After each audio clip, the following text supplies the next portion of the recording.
I was 10 years old when my parents took me to the Child Protective Services office and told them, to my face, that I was unwanted. They signed papers voluntarily surrendering their parental rights. Not because I was abused or obviously neglected. Not because they couldn't afford to support me financially. But because I was too difficult, too quiet, strange. Because I wasn't the perfect daughter they wanted. They had 2 other children, my older brother Derek and my younger sister Melissa, and they were the favorites. I was the middle child, the forgotten one, the one who never fit in. And then one day, they simply decided they didn't want me anymore. They surrendered me to the system like I was a broken appliance they were returning. I spent the next 8 years in foster care, some homes good, most bad, always carrying the rejection of knowing my own parents had chosen to discard me. But I survived. I graduated high school, earned scholarships, went to college, built a successful career in finance. By 28, I was a successful financial consultant making 6 figures, living in a beautiful apartment in Chicago.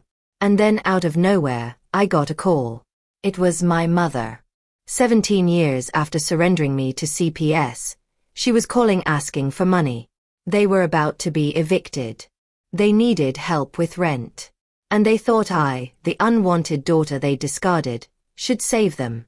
My name is Vanessa Chen, and this is the story of how my parents told me I was unwanted at 10 years old, how I survived the foster care system and built an incredible life, and how years later, when they begged for money, I finally got the chance to say exactly what they said to me: "You are unwanted." Let me take you back to March 2007. I was 10 years old, sitting in a cold, sterile room at the Child Protective Services office in Minneapolis. My parents, Robert and Linda Chen, sat across the table with a social worker. I didn't fully understand why I was there. My parents had said it was just a meeting, but something felt wrong. The social worker, a woman named Ms. Patterson, looked uncomfortable. "Mr. and Mrs. Chen," she said, "you understand that what you're asking for is permanent? Once you sign these papers, you'll be voluntarily relinquishing your parental rights to Vanessa. She'll enter the foster care system." I felt my stomach drop. "What? Foster care?" "We understand," my father said, his voice firm. "We simply can't handle her anymore. She's too difficult." I stared at him, shocked. Difficult. I never caused trouble. I got good grades, stayed in my room reading, never got in fights. How was I difficult? "Vanessa," Ms. Patterson said gently, "do you understand what's happening?" I shook my head, tears starting to form. "Your parents are saying they can no longer care for you," Ms. Patterson explained, her voice full of pity. "They're asking for you to be placed in foster care." "Why?" I whispered, looking at my parents. "What did I do wrong?" My mother sighed, as if I was being dramatic. "You didn't do anything wrong, Vanessa. You're just different. You don't fit in our family. You're too quiet, too strange. Your siblings are normal, but you're hard to understand. We just don't know how to deal with you." I felt like I'd been stabbed. Different. Strange. Those were the reasons they were giving me up? What about Derek and Melissa? I asked. "Are they going away too?" "No," my father said. "Just you. Derek and Melissa are fine. They're good kids. But you're unwanted." Unwanted. The word hung in the air like poison. I started crying, deep, desperate sobs. "Please," I begged. "Please don't send me away. I'll be better. I promise. I'll be like Derek and Melissa. I'll try harder. Please." My mother looked away, unable to meet my eyes. My father remained stone-faced. "Our decision is made," he said. Ms. Patterson looked devastated, but she couldn't do anything. Parents have the legal right to voluntarily surrender parental rights if there's no obvious abuse or neglect. And technically, there wasn't.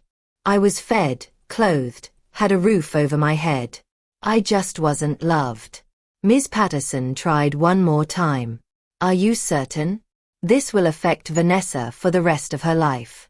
She'll grow up knowing her parents voluntarily gave her up. We're certain, Linda said. She'll be better off somewhere else.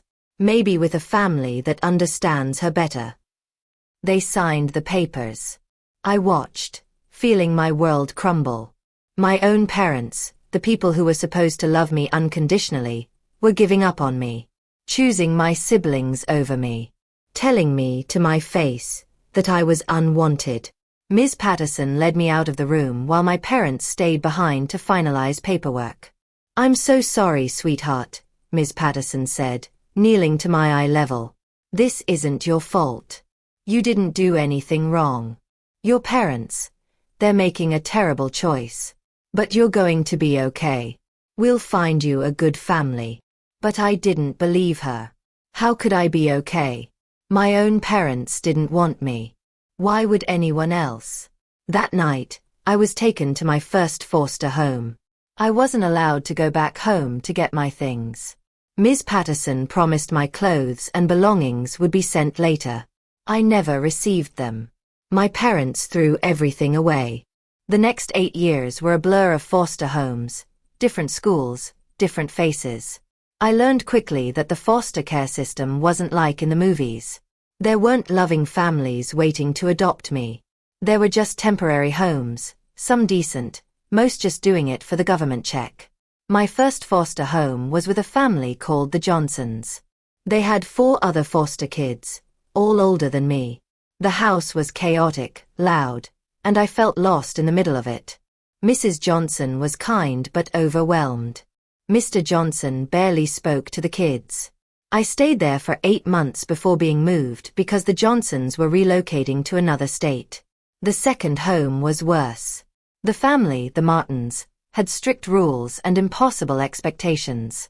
I wasn't allowed to read after 8 at night, couldn't ask questions, had to be silent during meals. I lasted 6 months before asking to be moved. The third home was with a single woman named Carol who was kind but disorganized. The house was a mess, there was never enough food, and Carol frequently forgot to pick me up from school. I learned to take care of myself. I was 12 years old and already cooking my own meals, doing my own homework without help, navigating the bus system to get to school. Through all of this, I never heard from my parents. No calls, no letters, no visits. It was like I'd never existed to them. I wondered about Derek and Melissa. Did they miss me? Did they ask about me? Or did they just move on, happy to have all of Mom and Dad's attention now? The only constant in my life was books and school. I buried myself in studying, using education as an escape. I got excellent grades, not because anyone pushed me, but because it was the only thing I could control. At 14, I was in my 4th foster home, with a family called the Patels. They were kind, structured, and for the first time, I felt like I might have found a stable place. Mrs. Patel helped with homework. Mr. Patel taught me about finance and investing. He was an accountant, and for the first time in years, I felt seen. "You're very smart, Vanessa," Mr. Patel said one day while helping me with math. "You have a real talent for numbers. Have you thought about studying finance or business?" I'd never thought about the future. I was just trying to survive the present. But the idea planted itself in my mind. Finance. Business. A career where I could be independent, where I'd never need to depend on anyone. I stayed with the Patels for 3 years, the most stable years of my adolescence. They encouraged me, supported my education, helped me apply to colleges. When I graduated high school with honors and received a full scholarship to Northwestern University, the Patels were there at the ceremony, cheering for me. My biological parents weren't. I was 18 now, about to age out of the foster care system and start college. I should have been excited, but all I felt was empty. I'd survived. I'd made it. But my parents' rejection still hurt, a wound that had never fully healed. "You're going to do amazing things," Mrs. Patel said, hugging me the day I left for college. "We're so proud of you." "Thank you," I said, and I meant it. The Patels had been more parents to me in 3 years than Robert and Linda Chan had been in 10. But I couldn't help thinking, Why couldn't my own parents see me this way? Why wasn't I good enough for them? College was my fresh start. At Northwestern, nobody knew I was a foster kid. Nobody knew my parents had given me up. I was just Vanessa Chen, a finance major with good grades and big ambitions. I worked part-time jobs to supplement my scholarship, saved every penny, and focused obsessively on my studies. I didn't date, didn't party, didn't do anything that might distract me from my goal: financial independence. I never wanted to depend on anyone ever again. I graduated in 2015 with a degree in finance and a job offer from a consulting firm in Chicago. The salary was $60,000 a year, more money than I'd ever imagined having. I rented a small studio apartment, bought professional clothes from thrift stores, and threw myself into work. I was good at my job. Really good. I understood numbers, could analyze financial situations quickly, and had a talent for seeing patterns others missed. Growing up in unstable situations had taught me to be observant, to anticipate problems, to plan ahead. Those survival skills translated perfectly into financial consulting. Within 2 years, I was promoted to senior consultant. Within 4 years, I was making 6 figures. By 2024, at 28 years old, I was a financial consultant specializing in helping businesses restructure debt and improve profitability. I had my own apartment in a nice building, a reliable car, a healthy savings account, and a 401k. I'd built everything myself, from nothing, with no family support. I was proud of what I'd accomplished. But I was also lonely. I had colleagues, not friends. I had professional relationships, not personal ones. I'd built walls so high that nobody could get close enough to hurt me again. My therapist, Dr. Williams, whom I'd started seeing in my mid-20s, said I had attachment issues stemming from my parents' abandonment. "You're afraid to let people in," she said during one session. "You're afraid that if you do, they'll reject you like your parents did." "Can you blame me?" I asked. My own parents told me I was unwanted. Why would I trust anyone else not to do the same? "Not everyone is like your parents," Dr. Williams said gently. "Most people don't abandon the people they care about. But you'll never know that if you don't let anyone in." She was right, but knowing it intellectually and feeling it emotionally were two different things. I continued going to therapy, working on my issues, but progress was slow. And then, in October 2024, 17 years after my parents had given me up, my phone rang with an unknown Minnesota number. I almost didn't answer, but something made me pick up. "Hello. Vanessa?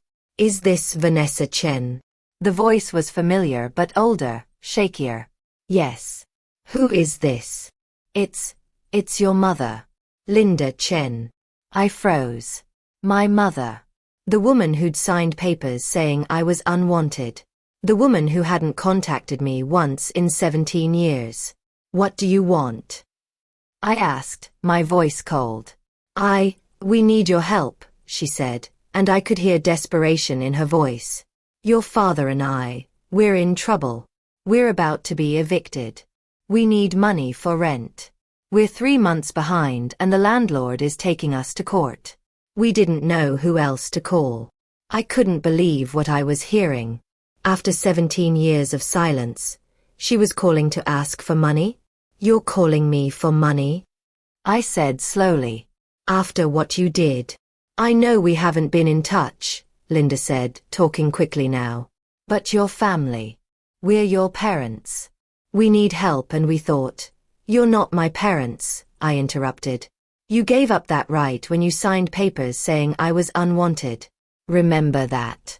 When you told a 10-year-old child to her face that she was too difficult and strange and you didn't want her anymore." There was silence on the other end. "Vanessa, we made a mistake," Linda said, her voice breaking. "We were young and overwhelmed and we didn't know how to handle a child who was different. But we've regretted it every day since." "You've regretted it every day?" I repeated, anger rising in my voice. "Then why didn't you ever call?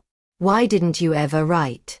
Why didn't you ever try to find me, to apologize, to make things right. You had 17 years. But you only call now, when you need something from me. We were ashamed, Linda admitted. We didn't know what to say. How do you apologize for something like that? You start by actually apologizing, I said. Not by calling and immediately asking for money. You don't even ask how I am, if I'm okay, what my life has been like. You just want money. I'm sorry, Linda said, crying now. You're right. I should have asked. How are you? Are you okay? Now you ask. I said bitterly. 17 years too late. But since you're curious, I'm fine. Better than fine. I graduated from Northwestern University with honors. I have a successful career in finance. I make more money than you and Dad ever did. I have a nice apartment, a good life. I built all of that myself, with no help from you. That's wonderful, Linda said, and she actually sounded proud. We always knew you were smart. You knew I was smart, but you gave me up anyway, I said. Because I was too quiet, too strange, too different. Because I didn't fit your idea of what a daughter should be. So you kept Derek and Melissa and threw me away.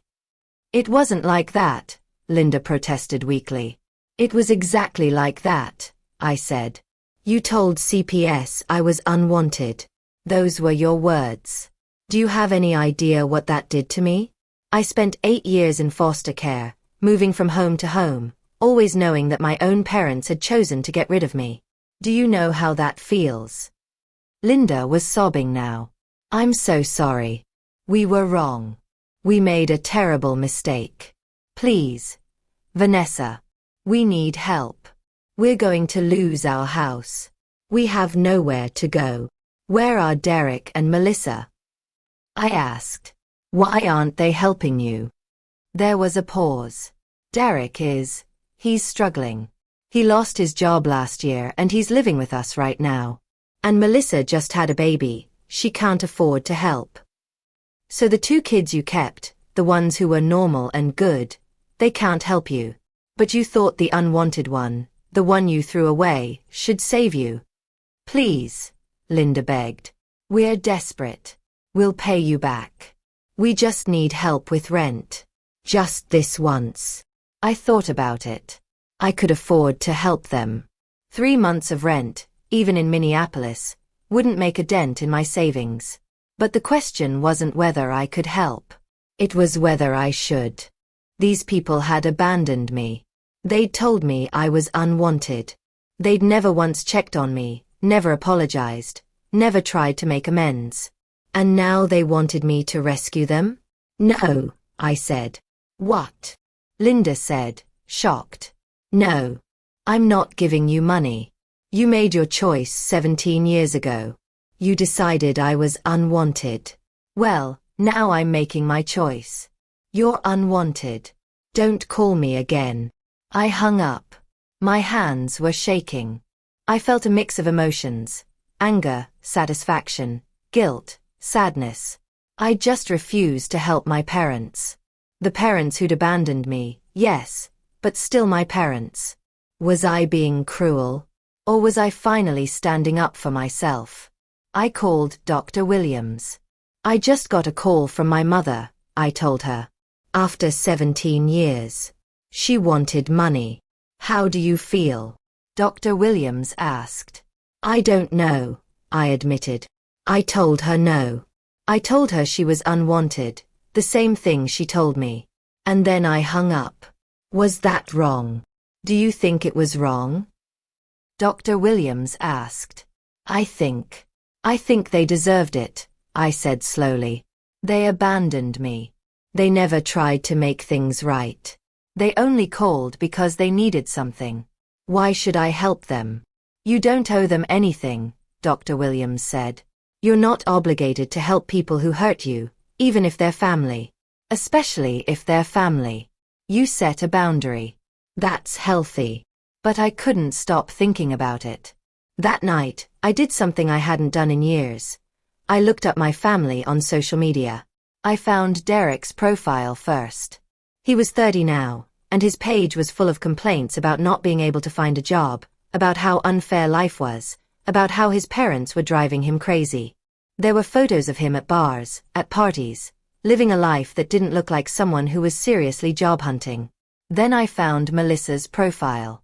She was 25, married, with a new baby. Her page was full of happy family photos, posts about her husband and child. She looked content. I felt a pang of something. Jealousy, resentment. She'd gotten to grow up with parents, with a stable home, with family support. And what had she done with those advantages? She seemed fine, normal, happy. But she also couldn't help our parents financially. Why not? Her husband appeared to have a good job based on the photos of their nice house. Unless they were living beyond their means. I kept digging, using my professional skills to find public records. What I found was shocking. My parents had filed for bankruptcy 3 years ago. They'd taken out a second mortgage on their house and defaulted.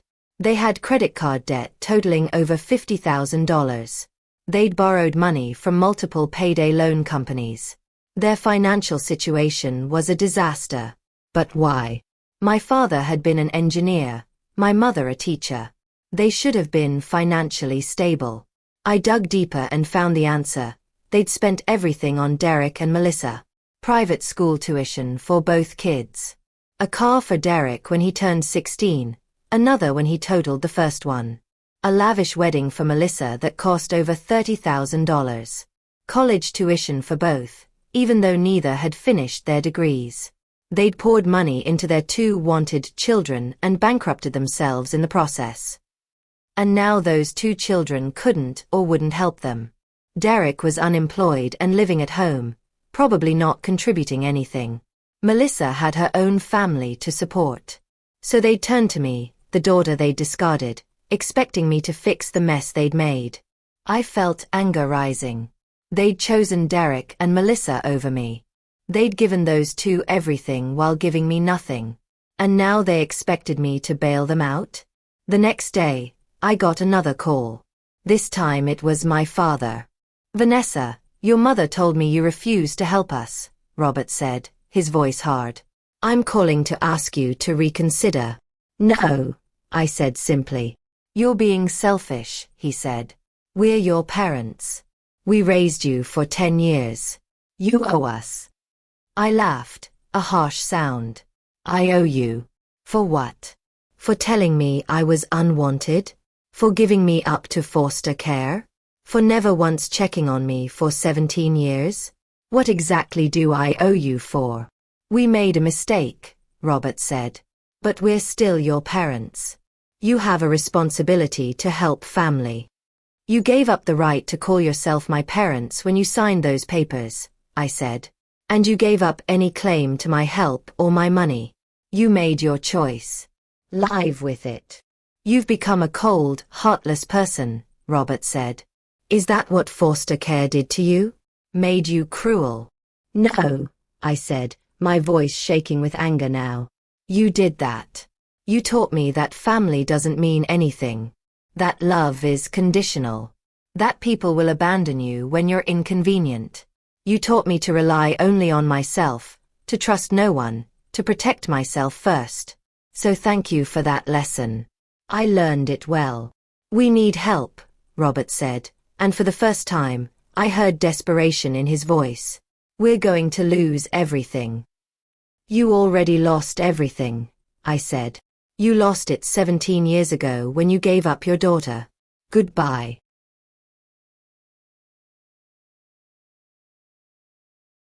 I hung up and blocked both their numbers. But I couldn't stop thinking about the situation. Part of me felt justified in refusing to help. They'd abandoned me. They deserved to face consequences.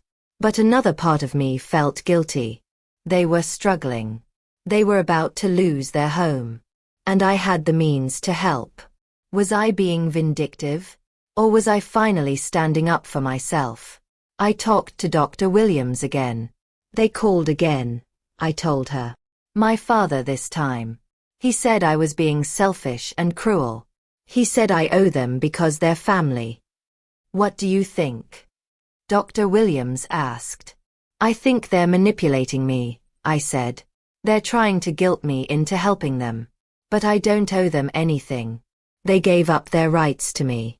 They chose to abandon me. Why should I rescue them now? You shouldn't, unless you want to, Dr. Williams said. The question isn't what they deserve. The question is what will give you peace. Will helping them make you feel better? Or will refusing to help them make you feel better? I thought about it. I don't think helping them would make me feel better, I said slowly. I think it would just make me feel used. Like they only value me for my money, not for who I am. Just like they only valued Derek and Melissa for fitting their expectations. Then you have your answer, Dr. Williams said. But the situation wasn't over. A week later, I got a call from Melissa. I hadn't blocked her number because I'd never given it to her. She must have gotten it from our parents. Vanessa? This is Melissa. Your sister. I know who you are, I said. What do you want? I wanted to talk to you about Mom and Dad, Melissa said. They told me you refused to help them. I wanted to ask you to reconsider. Why? I asked. Why should I help them? Because they're our parents, Melissa said, as if it was obvious. They're in trouble and we should help them. They're your parents, I corrected. They stopped being mine when they gave me up. Or did they not tell you about that? There was a pause. They told me, Melissa said quietly. They said they made a mistake. They said they were young and didn't know how to handle you. Handle me, I repeated. I was a child. A quiet, bookish child who never caused problems. But I didn't fit their expectations, so they threw me away. And you and Derek got to stay. You got everything. Private schools, cars, college tuition, a lavish wedding. They bankrupted themselves giving you everything. And now you can't help them. I have a baby, Melissa said defensively. I have my own family to take care of. I can't afford to help them. But I can, so I should, I said. Even though they abandoned me? Even though they never once contacted me in 17 years? Even though they only called when they needed money? You're being selfish, Melissa said, and she sounded just like our father. They made a mistake, but they're still family. You should help them. Let me ask you something, I said. Did you ever ask about me? After they gave me up, did you ever wonder where I was, if I was okay, if I was safe? Did you ever ask them to contact me, to check on me? Melissa was silent.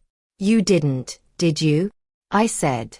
You just enjoyed having all of Mom and Dad's attention. You benefited from me being gone. So don't call me selfish. You're just as guilty as they are.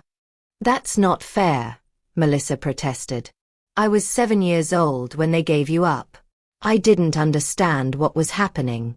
And when you were 10, 15, 20, when did you start understanding and decide to do nothing? I asked. You're an adult now. You could have found me. You could have reached out. But you didn't. Because you didn't care. None of you cared. Until you needed something from me. I'm sorry, Melissa said, and she sounded like she meant it. You're right. I should have tried to find you. I should have asked about you. I was selfish. But please, don't punish Mom and Dad because of my mistakes. They're really struggling. They're struggling because they made terrible financial decisions, I said. They spent everything on you and Derek. They took out loans they couldn't afford. They lived beyond their means. That's not my problem to fix. So you're just going to let them lose their house? Melissa asked. Yes, I said. Just like they let me lose my home when I was 10 years old. Just like they let me go into foster care, moving from house to house, never having stability or security. They made their choice. Now they live with the consequences. You've become hard, Melissa said sadly. I don't know if that's true, I said. But I've become strong. I've become independent. I've become someone who doesn't let people use me. And if that makes me hard, then so be it. It's better than being a doormat. I hung up. But Melissa's words stayed with me. Had I become hard? Had my parents' abandonment turned me into someone cold and unforgiving? Or was I simply protecting myself, setting boundaries, refusing to be used? I didn't know. What I did know was that I wasn't going to give them money. They'd made their choices. They'd chosen Derek and Melissa over me. They'd chosen to spend money they didn't have on children who couldn't or wouldn't help them now. They'd chosen never to contact me, never to apologize, never to make amends. And now they were facing the consequences. That wasn't my fault. That wasn't my responsibility. 2 weeks later, I got a letter in the mail. It was from my mother, a handwritten letter on floral stationery. Dear Vanessa, I know you don't want to hear from us. I know you're angry, and you have every right to be. What we did to you was unforgivable. We were terrible parents. We let our own issues and expectations blind us to what a wonderful child you were. You were quiet and bookish and different, and instead of celebrating that, we saw it as a problem. We were wrong. So wrong. I've thought about you every day for the past 17 years. I've wondered where you were, if you were safe, if you were happy. I wanted to reach out so many times, but I was ashamed. How do you apologize for abandoning your child? How do you make that right? I know now that I should have tried anyway. I should have found you, apologized, tried to build a relationship. But I was a coward. And now we're paying the price for all our mistakes. We're losing our house. We're going to have to move into a small apartment. Derek is still living with us, still unemployed, still struggling. Melissa has her own family and can't help. We have no one. I'm not writing to ask for money anymore. I know you won't give it, and I understand why. I'm writing to tell you that I'm sorry. I'm so sorry for what we did to you. You deserved better. You deserved parents who loved you unconditionally, who supported you, who were proud of you. I failed you in every way a parent can fail a child. I hope you've built a good life. I hope you're happy. I hope you found people who love you the way we should have loved you. You deserve all the good things in life. I'm sorry I wasn't there to see you grow up. I'm sorry I missed your graduations, your achievements, your life. I'm sorry for everything. I don't expect forgiveness. I just wanted you to know that I'm sorry. Love, Mom. I read the letter 3 times, tears streaming down my face. It was the apology I'd wanted for 17 years. But it was too late. Too much time had passed. Too much hurt had accumulated. An apology couldn't undo 17 years of abandonment. It couldn't erase the pain of being told I was unwanted. It couldn't heal the wounds of growing up in foster care, always feeling rejected, always feeling not good enough. I put the letter in a drawer and tried to move on. But I couldn't stop thinking about it. A month later, I made a decision. I wasn't going to help my parents. But I was going to help Derek and Melissa, in my own way. I called Melissa. I've been thinking about our conversation, I said. And I've decided I want to help. Not Mom and Dad, but you and Derek. What do you mean? Melissa asked, confused. I'm a financial consultant, I said. It's what I do for a living. I help people and businesses get their finances in order. I'm willing to offer my services to you and Derek, free of charge. I'll help you create budgets, pay off debt, build savings, plan for the future. I'll teach you financial literacy so you don't end up like Mom and Dad. That's really generous, Melissa said, surprised. Why would you do that? Because you're my siblings, I said. You didn't choose what Mom and Dad did. You were kids. And I don't want you to suffer because of their mistakes. But I'm not giving anyone cash. I'm offering education and guidance. What you do with it is up to you. I'd like that, Melissa said. Thank you. I reached out to Derek too, offering the same thing. He was more resistant at first, defensive about his situation. But eventually he agreed to meet with me. Over the next few months, I worked with both of them. I helped Melissa and her husband create a realistic budget and start a college fund for their baby. I helped Derek update his resume, practice interview skills, and create a plan to pay off his credit card debt. It wasn't about the money. It was about breaking the cycle. My parents had been financially irresponsible, and they'd raised children who didn't know how to manage money. I could change that. I could give Derek and Melissa the tools they needed to build stable lives. As for my parents, they lost their house. They moved into a small 2-bedroom apartment. Derek moved out, finally getting a job and his own place after our sessions. My parents were on their own, facing the consequences of their choices. I didn't feel good about it. But I didn't feel guilty either. They'd made their bed. Now they had to lie in it.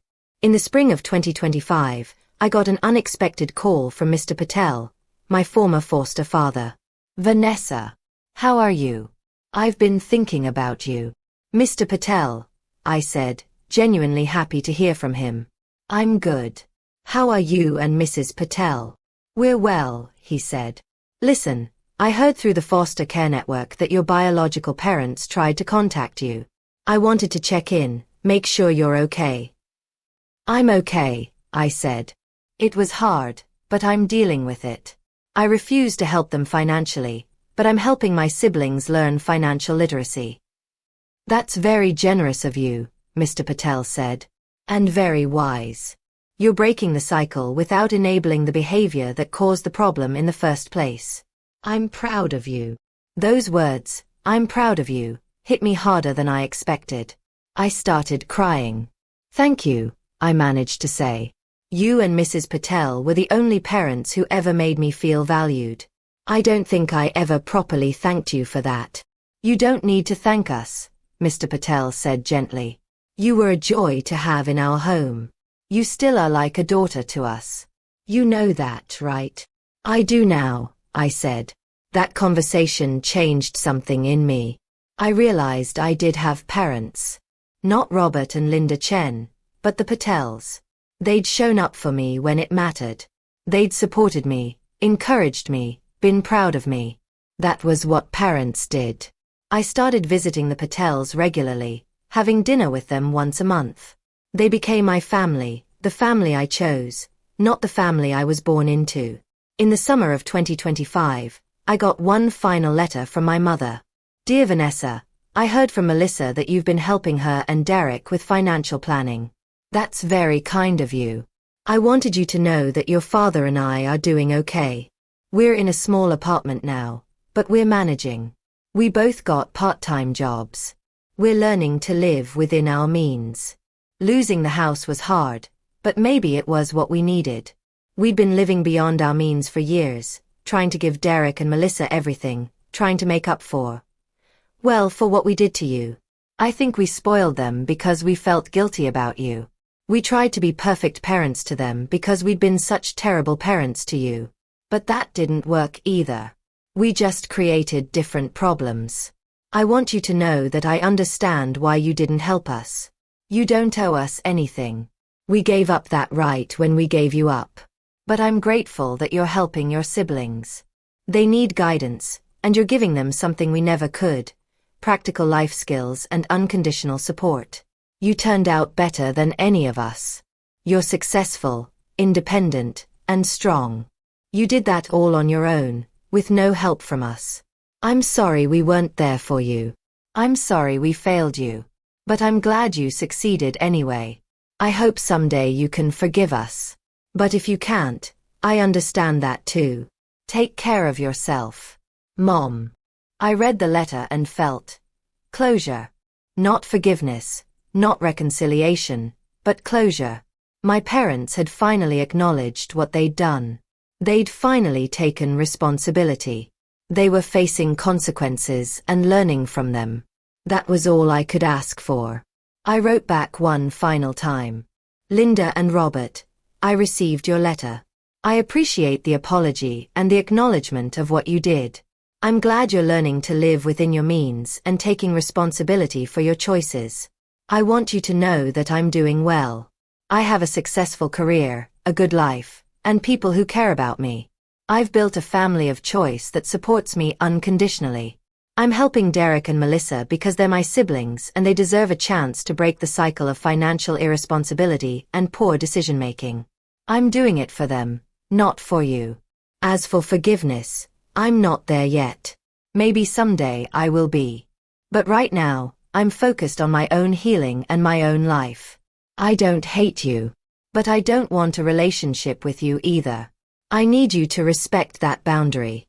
I wish you well, but from a distance. Take care of yourselves. Vanessa. I sent the letter and felt a weight lift. I was done. Done trying to get them to understand. Done waiting for the parents I deserved. Done carrying the pain of their rejection. I was free. My therapist was right. Healing wasn't about them. It was about me. It was about building a life I was proud of, surrounding myself with people who valued me, and letting go of the need for approval from people who'd never been capable of giving it. I was Vanessa Chen. I was a successful financial consultant. I was a survivor of the foster care system. I was someone who'd been told she was unwanted and had built a life so full and meaningful that their rejection didn't matter anymore. That was my revenge. Not hurting them, not making them suffer, but simply succeeding without them. Showing them that I didn't need them, that I'd never needed them. That I was better off without them. In the fall of 2025, I met someone. Her name was Rachel, and she was a teacher at an elementary school. We met at a charity event I was volunteering at, helping low-income families with financial literacy. Rachel was volunteering too, helping kids with reading. We started talking, and for the first time in my life, I felt comfortable opening up to someone. I told her about my past, about being given up by my parents, about foster care, about building my life from nothing. That's incredible, Rachel said, her eyes full of admiration, not pity.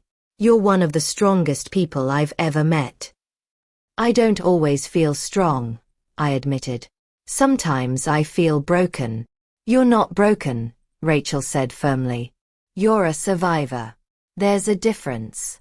Broken things can't function. But you're functioning beautifully. You've built an amazing life. You help people. You're kind and generous despite everything you've been through. That's not broken. That's extraordinary. We started dating, and for the first time, I let someone in. I let myself be vulnerable, let myself trust, let myself believe that maybe not everyone would abandon me. Rachel was patient with my walls, understanding of my fears, and consistent in her support. I'm not going anywhere, she told me one night when I had a panic attack about her leaving.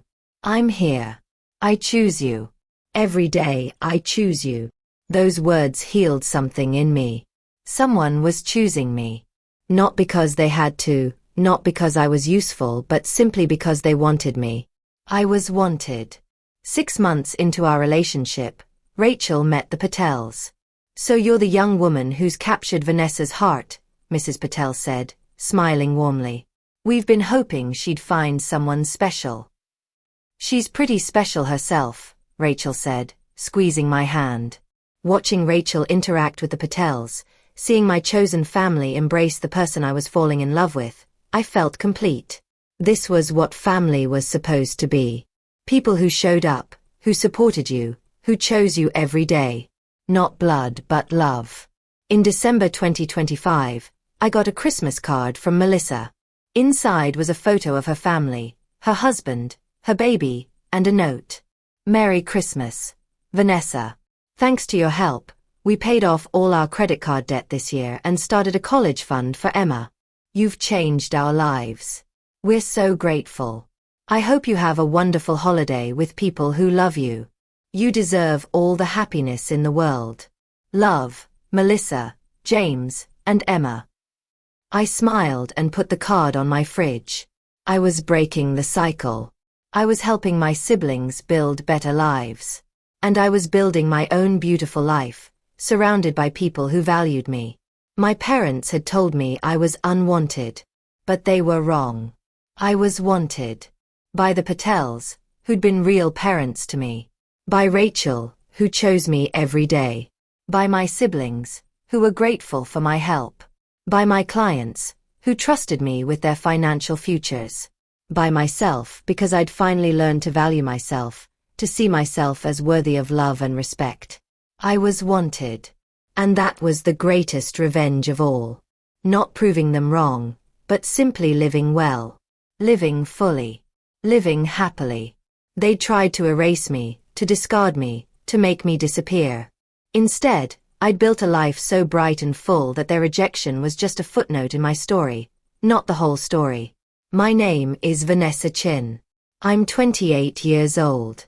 I'm a successful financial consultant, a loving partner, a grateful daughter to the parents who chose me, a helpful sister, and a survivor. I was told I was unwanted. But I built a life where I'm wanted by everyone who matters. And that's my story.